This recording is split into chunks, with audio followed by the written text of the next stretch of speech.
Aí, alô, alô, boa noite, tudo bem?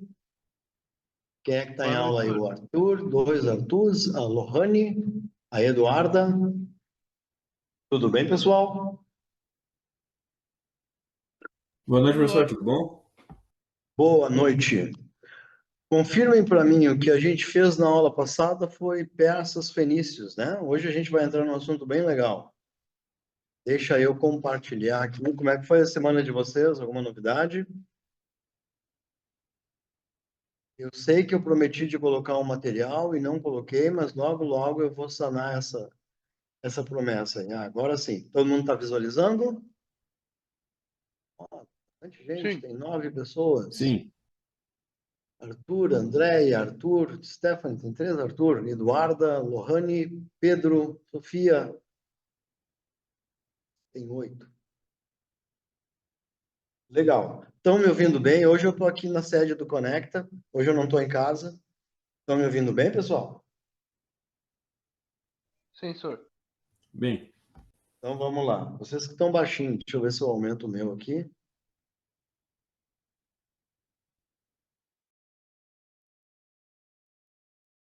Ah, o meu notebook estava com som baixinho, não sei por quê. Certo. Então, cara, vamos falar da Grécia Antiga e agora nós saímos da Antiguidade Oriental e entramos para a Antiguidade Clássica, tá? De novo, aquele mesmo problema. Tu tem Grécia e Roma que são com conteúdo desse tamanho para tu estudar, sem saber se vai ou não cair no vestibular. Provavelmente vai, tá? A chance de cair e para Enem também. Enem gosta de perguntas sobre Grécia. Enem tem a questão da filosofia. Pode aparecer filosofia na URGS, embutida numa questão ali, tranquilamente, a gente já viu isso, mas o Enem tem filosofia, tá? E aí aumenta as chances de cair filosofia grega, já que foi na Grécia que surgiu a filosofia na forma que a gente conhece hoje, tá? Então, vamos lá, deixa eu arrumar aqui. A primeira coisa que eu quero que tu pense sobre a Grécia é o seguinte, ó. Os caras têm uma unidade cultural, linguística e religiosa, mas os caras têm ausência de unidade política, tá? Significa que tu tem um território ali, onde todo mundo curte o mesmo idioma, curte os mesmos deuses, curte a mesma cultura, o mesmo folclore. Eles param até as guerras para festejar os Jogos Olímpicos, mas eles não têm uma unidade política. E aí, eu quero que tu escreva no teu caderno, nas suas anotações, a seguinte frase: nunca houve um rei da Grécia, tá? A Grécia sempre funcionou na base de cidades-estados. Por vezes, tu até teve cidades-estados mais poderosas que dominavam as outras ali, mas um rei da Grécia nunca existiu, tá? Isso significa ausência de unidade política. Anota uma outra coisa também que deveria estar no slide e não está. Território montanhoso. Muita, muita montanha, de modo que os caras nunca conseguiram largas extensões para plantar, tá? Produzir comida sempre foi um problema na Grécia Antiga, e aí quando eles começaram a ter crescimento populacional, isso vai ter um problema e eles vão ter que ir embora, eles vão ter que começar a fazer colônias ali naquela região do Mediterrâneo. Tá legal? O que eu pedi para te escrever? Nunca houve um rei da Grécia e território montanhoso, tá? As fases da Grécia, aquilo ali, o período pré-homérico, homérico, arcaico, clássico e helenístico. Arcaico é muito importante quando começam a se estabelecer as polis, tá? O clássico é o esplendor da Grécia e o helenístico é depois com Alexandre o Grande. Cara, tu sabe a que eu estou me referindo quando eu falo em período homérico e pré-homérico? Alguém sabe o que é essa palavra? Não é antes e depois de Homero, senhor? Exatamente, mas eu estou perguntando o que é Homero. Não foi o escritor da Odisseia? Isso, cara. Pelo menos é bom. Eu queria saber se vocês tinham essa referência, tá? Pô, qual é a maior história já contada no Ocidente? Qual é a maior obra da literatura ocidental? né? Não é a Guerra dos Tronos, não é a Senhor dos Anéis, não é a treta entre Elon Musk e Alexandre de Moraes, é a Ilíada e a Odisseia, tá? É a maior história, e não é a Bíblia. Muita gente acha, é a Bíblia. Não, não é. O elemento é uma epopeia, e quais são os dois elementos essenciais da epopeia? A guerra e a busca. Tá? E essa, sem dúvida, é a maior história da cultura ocidental. A Ilíada conta a história da Guerra de Troia. Troia, em grego, é Ilion, tá? E a Guerra de Troia levou 10 anos, aí tem toda a história do cavalo ali. E depois, quando acabou a guerra, o Ulisses, que em grego tem o nome de Odisseu, ele desafia os deuses. Ele diz assim: não, nós não vencemos por causa de vocês. Nós vencemos por causa do nosso esforço. Aí os deuses, tu vai ver uma coisa, tu não vai voltar para casa. E aí os deuses ficam tentando, isso é a Odisseia, né, cara? Os deuses ficam tentando impedir ele de voltar para casa. Ele leva 10 anos, mas ele consegue, tá? Então daí vem Homero e período pré-homérico, tá bom? Vamos lá. Falando um pouco de período pré-homérico, onde é que a Grécia começou? Ela começou nessa ilhazinha que está em vermelho aqui, ó.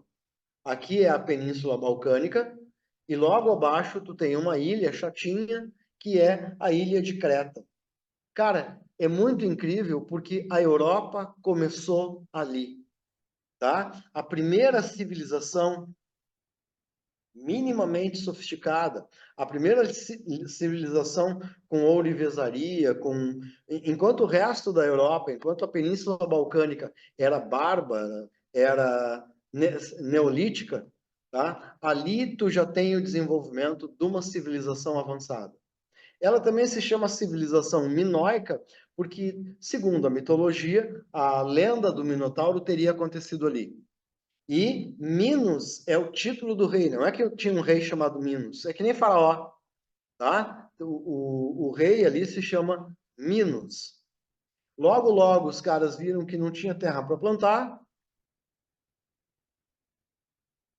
e começaram a mesma coisa que os fenícios, tá? Olha a palavra, talassocracia é uma palavra que a gente já viu escrita, e os caras ganharam o mar, o Mediterrâneo, e saíram fazendo comércio, tá? Os fenícios dominaram a parte sul do Mediterrâneo e os cretenses dominaram a parte norte, tá bom?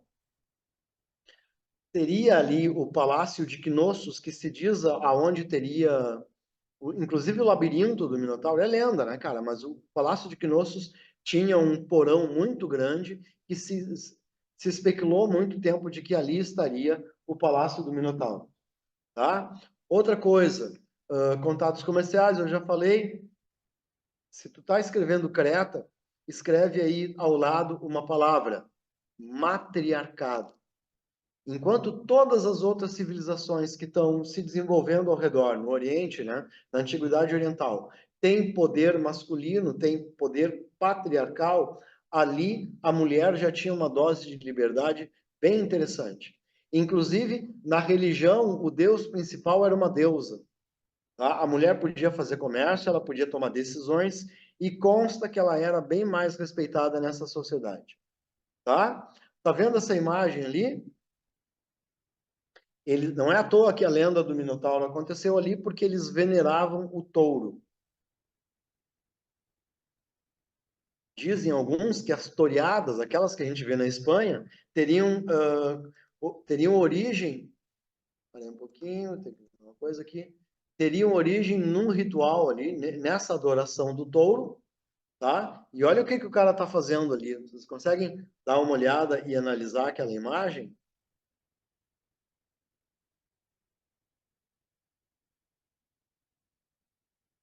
O rito de passagem do jovem para a vida adulta implicava em dar uma cambalhota por cima do touro, tá? Eles botavam o touro numa arena, ele chegava e provocava o touro para o touro vir correndo na direção dele. Aí, não tentem fazer isso em casa. A jogada era, no momento exato em que o touro estava se aproximando, botar as mãos na cabeça do touro e dar uma cambalhota por cima dele. Se tu fizer isso, tu é homem, tu passou pela vida, tu passou para a vida adulta, tá? Isso aí teria evoluído para a toreada, até porque ninguém é louco de tentar fazer um negócio desse, e os espanhóis também não eram, tá bom? E essa civilização, logo, logo, olha aqui, ó, vai começar a florescer também uma civilização no continente. Olha aqui, ó, tá, tu consegue ver o meu mouse? Tá aqui Creta, mas aqui tu tem alguns povos chegando ali, os aqueus, os eólios e os jônios, tá? E eles começam a civilização micênica, que também faz um desenvolvimento comercial bem interessante. Só que Creta era tão poderosa que ela dominava essas civilizações e cobrava tributo deles. Tem um indício disso aí na mitologia, que, por exemplo, um dos tributos cobrados era jovens, um grupo de jovens, uma vez por ano, jovens virgens e vigorosos, para serem oferecidos ao Minotauro como sacrifício. Tá? Claro, a lenda sempre pode ter um quê de realidade. Eles podiam até não cobrar tributos em forma de jovens, mas eles cobravam tributos daquelas cidades. Com o tempo, essas cidades no continente, isso que vai ganhar o nome de civilização micênica, tá? Que desenvolve também, vai ficar forte, vai invadir Creta e vai se libertar desse poder.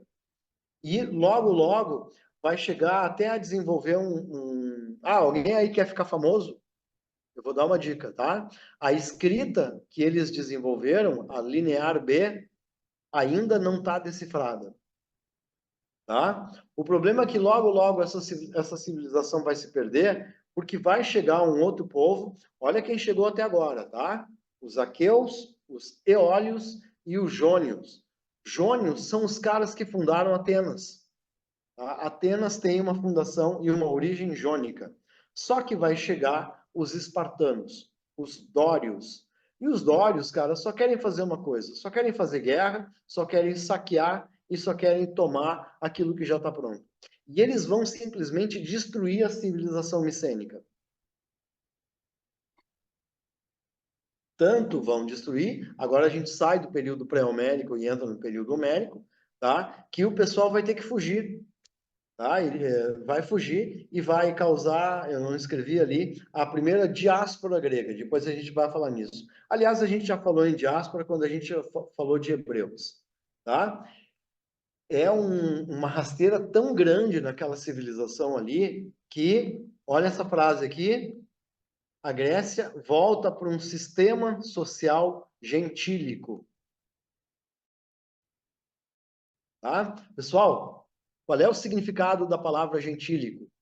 Ou da onde ela vem? De que outra palavra ela vem? Ela vem da palavra gentil, tá certo?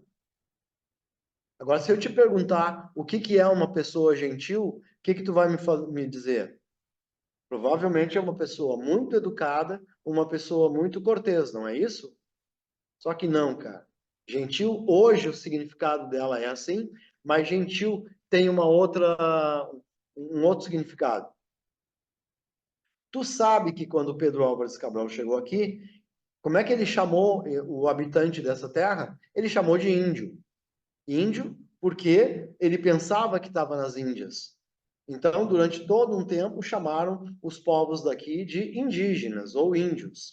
Só que antes de chamar de índio, ele chamou os caras de outra coisa. Ele chamou os caras de gentil da terra. Porque gentil tinha um significado de primitivo, de povo que não era cristianizado e povo que não era civilizado, ingênuo, analfabeto, ignorante. Tá? É aquela imagem que está na carta de Pero Vaz de Caminha, do povo, dos índios bem pacíficos, recebendo o Pedro Álvares Cabral como se fosse uma coisa do outro mundo, quase como se fosse um deus. Então, a Grécia, que estava em duas civilizações bem avançadas, tá? Os dórios, eles faziam guerra e, além disso, eles tinham superioridade tecnológica. Eles tinham armas de ferro, tá? Então, logo, logo, eles dominaram, só que eles simplesmente destruíram a civilização que estava se formando aqui.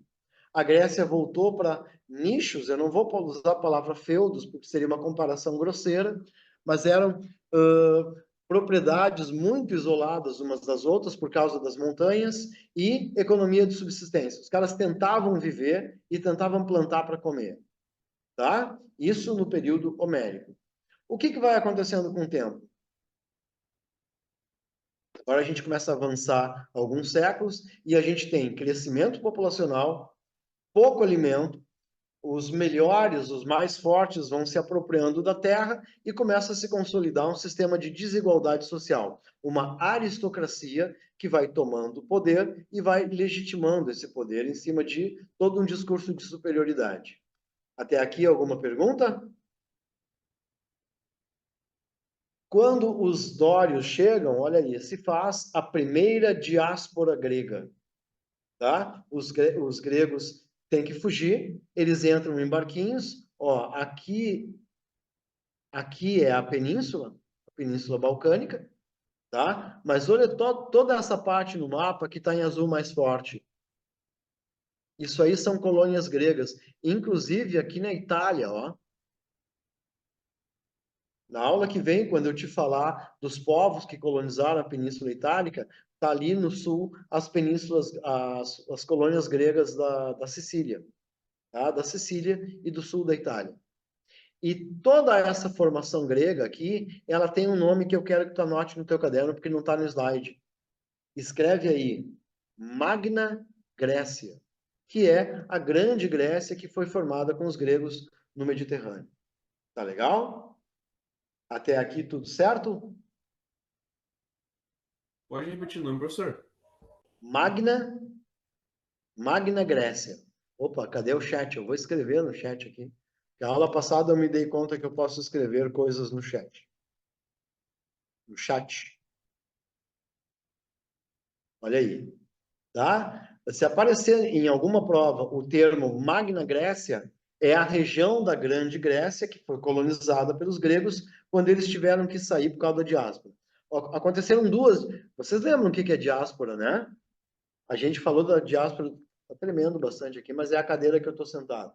A gente falou da diáspora dos hebreus na aula passada, quando eles foram expulsos de Jerusalém, eles se espalharam pelo mundo, lembram disso? Pois é o que os gregos estão fazendo, tá? Deixa eu ver se aparece aqui. Eles foram parar até na Espanha, na França, na Sardenha, na Córcega, tá legal? Na Turquia. Uma coisa que muita gente não sabe. Opa, peraí.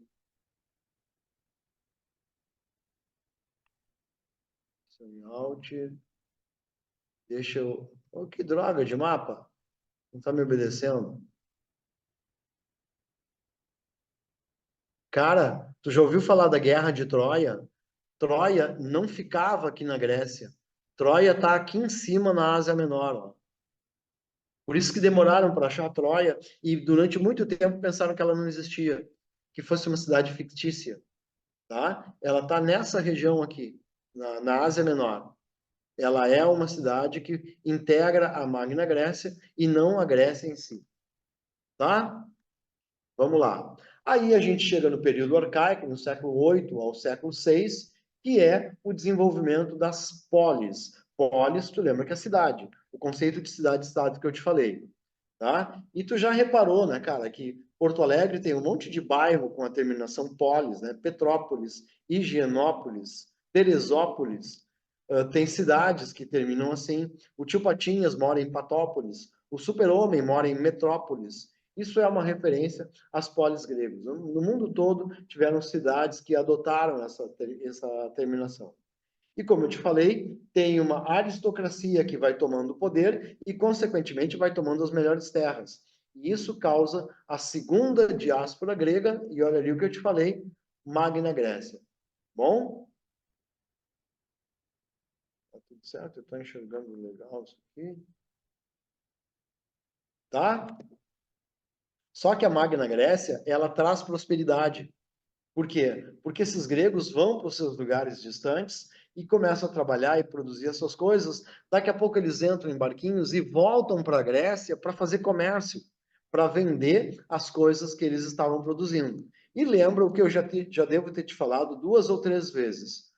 Chave do progresso da civilização humana está no comércio. Todo lugar que teve desenvolvimento comercial, aconteceu coisa boa. Aconteceu progresso e evolução.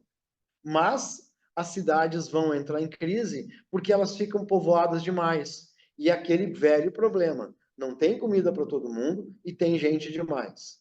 Aí os caras têm que nomear legisladores, começam a surgir políticos imbuídos de poder com a missão de resolver esse problema, tá? Primeiro, uma notícia que eu quero te dar. A Grécia tinha mais ou menos 100 cidades-estados. Não sei o número exato, mas uma vez eu li que era em torno de 100. Para vestibular, tu precisa saber 2, que é as 2 principais, porque elas entraram em guerra uma com a outra e quase se arrebentaram. Eu estou falando de Atenas e estou falando de Esparta, tá? E aí, tu vai precisar saber os legisladores de Atenas. Agora a gente entra para falar dela um pouquinho, tá? Ela era jônica, olha aqui a região da Ática. Tu sabe que em Porto Alegre tem uma editora que se chama Editora Ática? Ela tem esse nome por causa da região onde ficava Atenas, na Península Balcânica. Alguns dos principais legisladores que tu tem que saber: Drácon, o Solon, o Psístrato e o Clístenes.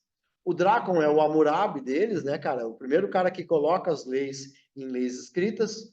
O Solon conseguiu fazer algumas reformas políticas para melhorar. Dificilmente ele vai aparecer numa questão. O Psístrato, ele foi um tirano demagogo, tá? Ele comprou a causa dos pobres, mas na verdade ele queria poder. E o Clístenes é o principal porque é o inventor da democracia. É interessante que tem uma pergunta comparando a democracia grega com a nossa. A nossa ela é mais universal, a grega não. A grega era só para os cidadãos e os cidadãos eram 10% das pessoas. Tá? Homem que vivesse, fosse grego natural, que não fosse estrangeiro, mulher e criança estava fora. Tá legal?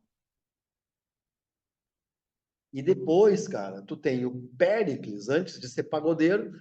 Muita gente pensa que o Péricles foi o criador da democracia. Não, cara. Ele ampliou o sistema de democracia que tinha sido criado pelo Clístenes. Tá? Hoje, se tu viajar para Atenas e tu vê a Acrópole lá, o Partenon, tudo aquilo foi feito com dinheiro da Liga de Delos e com dinheiro desviado, cara. Eles tinham uma coisa que tu não conhece, porque não tem aqui no Brasil, é corrupção. Corrupção, né? É uma coisa diferente, tu nunca viu, tá? Então, depois eu vou te explicar o que é a Liga de Delos, mas o Péricles desviou o dinheiro que era para a proteção de Atenas, da Liga de Delos, e fez aquelas obras maravilhosas lá, tá? Foi ironia, né? Tu sabe que tem corrupção aqui. Uma das coisas que tu tem que saber é a estrutura social. Pô, tu sabe que a nossa estrutura social, ela é a classe alta, média e baixa. Só que não é assim, né, cara? Isso é muito rudimentar. A coisa é muito mais complexa. Dentro da classe média tem muitas classes. Dentro da classe baixa tem muitas classes, tá? Existe um sistema simplificado assim que tu tem que saber para o vestibular para os gregos, tá? Em Atenas, tu tem os cidadãos, que são os eupátridas, os naturais da pátria, eles são donos de terra e grandes comerciantes. Tu tem os gorgoi, pequenos proprietários e caras de cargos públicos. Tu tem os demiurgos, demiurgo é uma palavra grega para engenheiro e artesão. Tu tem os metecos, que são estrangeiros, eles podem ser artesãos e comerciantes, mas eles são estrangeiros, eles não têm direitos políticos, e escravos, que são a maioria. Tá? Aí a gente passa para Esparta. Bom, a Esparta tem todas aquelas histórias, né, cara? Eles vêm dos dórios, eles eram guerreiros, o sistema laconiano, cara. Tu quer ofender uma pessoa com elegância, tu diz que ela é laconiana. Significa que ela não desenvolve o cérebro, ela só desenvolve o corpo. Quiser discutir com um cara bombadão de academia que nunca leu um livro, chama ele de laconiano. Significa que ele investiu muito no desenvolvimento do corpo, mas pouco no desenvolvimento do cérebro. Até ele entender o que tu está dizendo, tu já vai estar longe, aí tu não vai apanhar. Tá? E aí também tinha em Esparta uma diarquia. Diarquia significam 2 reis, tá? Um rei para tempo de guerra e um rei para tempo de paz. Lembra daquele filme 300? Bom, o filme não fala, tá? Mas o Leônidas era o rei em tempo de guerra, já que eles estavam enfrentando o perigo persa, tá? Lembra que os dórios têm todo aquele sistema de criação militar, né, cara? Eles tiravam a criança com 8 anos de casa, a criança ia ser militar, tinha um treinamento que eles ficavam loucos, cara. Eles viravam os psicopatas da guerra, tá? Passavam frio, passavam fome, apanhavam, tudo para serem os melhores guerreiros. E eles eram os melhores guerreiros, tá? Bom, a partir daí, deixa eu ver, continuamos. Estrutura social de Esparta, tá? É muito cuidado para te não comparar Esparta e Atenas. Talvez uma prova não vai te pedir a decoreba disso, mas eu vou te mostrar uma questão onde isso aí cai no final. Os esparciatas são os caras que detêm o poder político. Logo abaixo tem os periecos, que ainda são de Esparta, livres, mas não têm direitos políticos. Os ilotas, que são estrangeiros e comerciantes. Tá? Esparta não gosta de estrangeiro. Esparta não gosta nem de fazer muito comércio para não ter influências externas. Para um estrangeiro poder morar em Esparta, ele tem que ter uma honraria de ter feito alguma coisa pela cidade. Aí ele pode. E, por final, os escravos que podiam chegar a ser até 70%, 80% da população. E eles tratavam o escravo num regime muito duro, tá? Até para treinar os guris, quando o escravo se reproduzia demais, abria a temporada de caça ao escravo.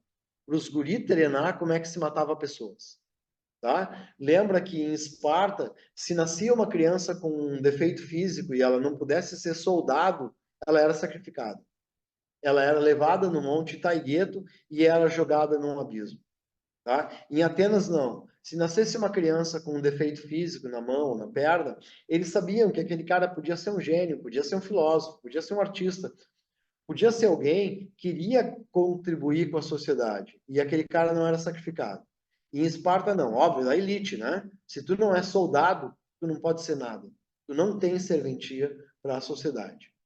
Tá? Bem, bem cruel, assim. Então, o sistema dos caras. Tá? Vamos lá. No período arcaico, como eu te falei, vem o desenvolvimento da polis. Eu já passei isso. Já. Eu estou voltando. O que está acontecendo? Falei da diáspora. Era aí. Tá. A estrutura social. Agora sim, período clássico. A gente volta para Atenas, tá? Porque o período clássico foi o desenvolvimento de Atenas, em torno do século V. Olha aqui, conhecido também como o século de Péricles. Tá? E os principais eventos nesse momento aí são as guerras greco-pérsicas.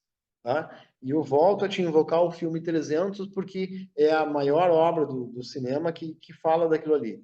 O Dario, eu te falei do Dario a aula passada, ele tentou pela Ásia Menor avançar e entrar na Grécia. As colônias gregas da Magna Grécia já disseram, não, não vai nos invadir, nós não vamos nos submeter aqui.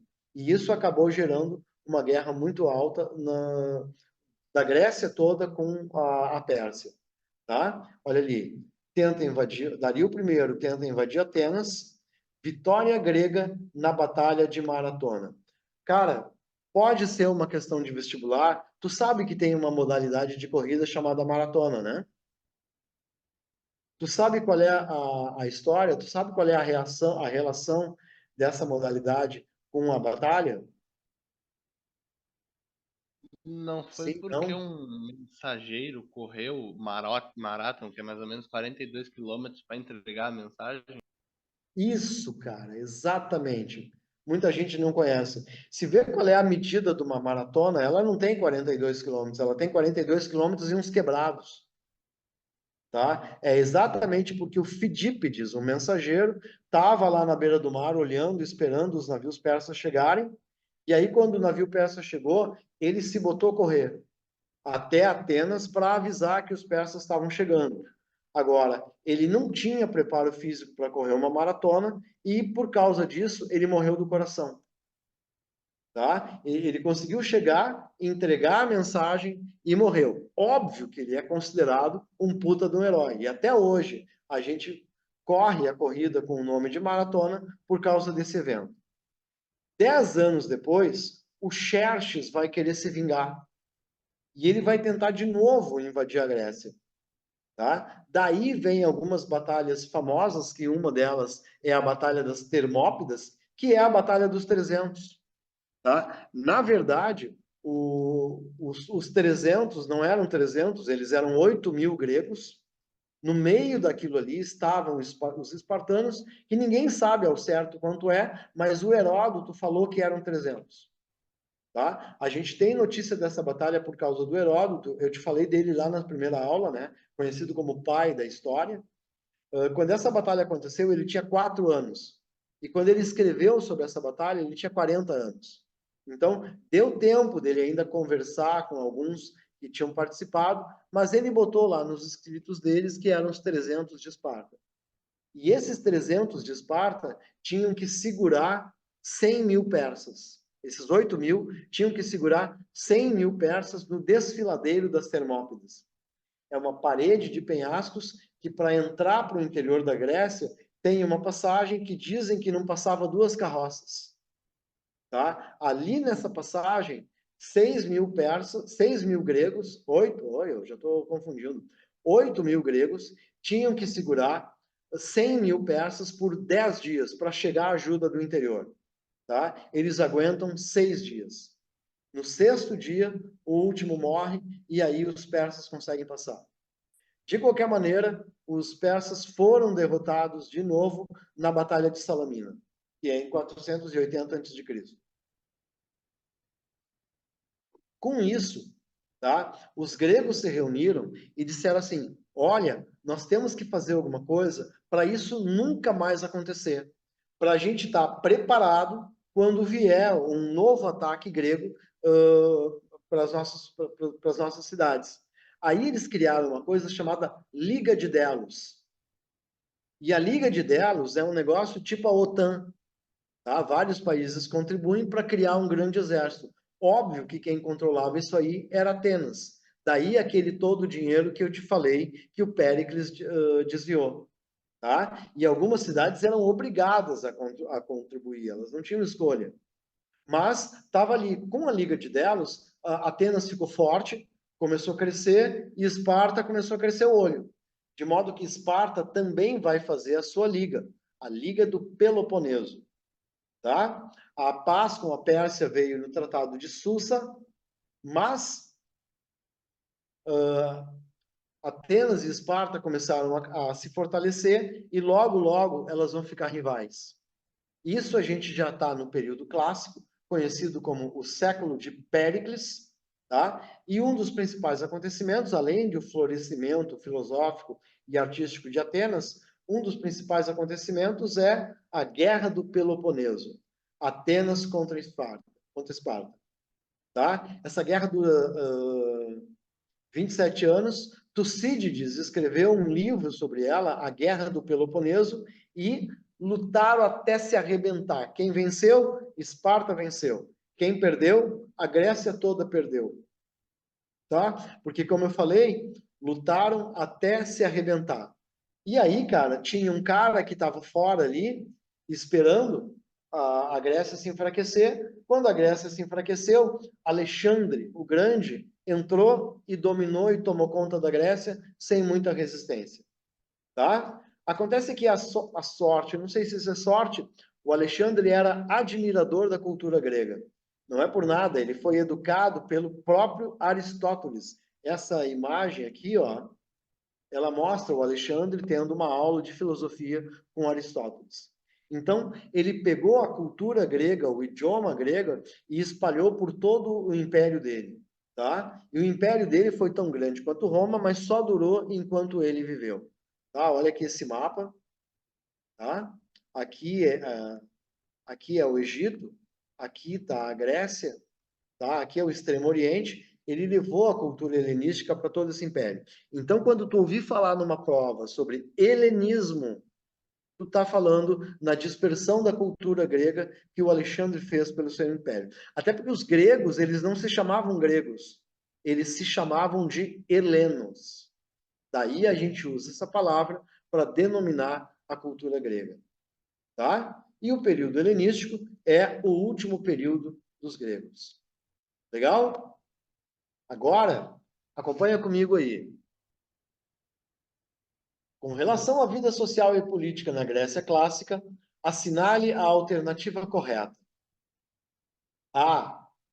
A democracia foi instituída no século VI a.C. por Clístenes, colocando fim a um período de governo tirânico e criando os princípios da república.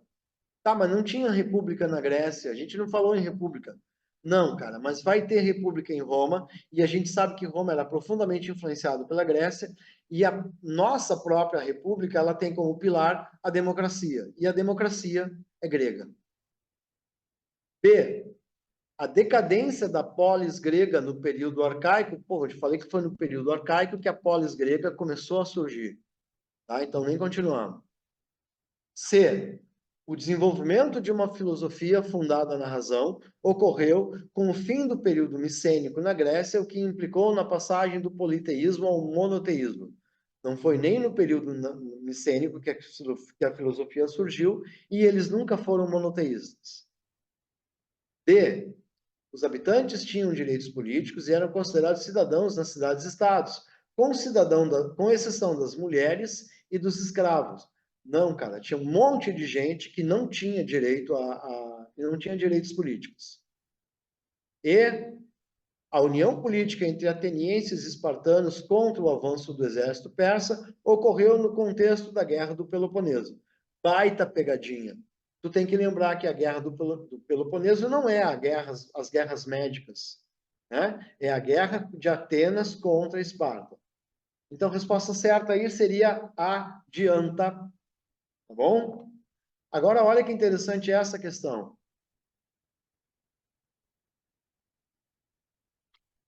Acho que é a Universidade de Caxias do Sul. Sobre a escravidão grega, sobre a escravidão na Grécia Antiga, é correto afirmar, tá? Aquele tipo de 1, 2, 3. A mão de obra escrava era a base da economia grega, tá? E o critério adotado para determinar quem seria escravizado era o racial. Os escravos eram provenientes da África, negros, ou da Ásia, amarelos. É muito comum eu estar dando aula de Roma e falando da escravidão, e um aluno levanta a mão e pergunta, mas eles eram escravos negros? Não, cara, eles confundem isso por causa da escravidão brasileira. Tem 3 maneiras de ficar escravo na Grécia e em Roma. Primeiro é escravo de guerra, ser capturado numa guerra. Segundo é ser filho de escravo. E terceiro, escravidão por dívidas. Tá? Então, opção 1 está errada. 2. O uso de escravos em Atenas tinha certa importância social, na medida em que concedia mais tempo para que os homens livres pudessem participar das assembleias, dos debates políticos, filosofar e produzir obras de arte. Tá certo, cara. O Aristóteles falou isso, que era muito bom que os homens tivessem escravos, porque eles podiam usar esse tempo para aprimorar o seu espírito. O nome disso é ócio produtivo. Então a 2 está certa. A 3 que tem uma curiosidade, tá? Os escravos em Esparta, cidade voltada para a guerra, eram chamados de ilotas. Pertenciam ao Estado e trabalhavam para os esparciatas, uma minoria que participava das decisões políticas, administrativas e se dedicava única e exclusivamente à política e à guerra. Se a gente for olhar o gabarito, tá? Tem apenas 2 está correta, mas a certa seria a D. Apenas 2 e 3 estão corretas. Tá? Mas para aí, professor. Lá atrás, tu falou que ilotas, olha aqui, eram estrangeiros, comerciantes e artesãos, e não escravos. Escravos era uma categoria diferente. Então, em alguns livros, eu até vou verificar de onde eu peguei isso, ilotas é considerado escravo, eu não me lembrava. Tá? O gabarito pode estar errado, ou essa informação pode estar errada. De qualquer maneira, até agora, vamos considerar a opção D, apenas 2 e 3 estão corretas. Tá? Pessoal, alguma pergunta? Nenhum, professor. Nenhuma, Eu? senhor. Diga. Nenhuma? Isso, nenhuma, no caso, nenhuma. Tá bom. Estou devendo exercícios de textos da aula passada e agora estou devendo também de Grécia. Vou colocar para vocês essa semana, tá bom?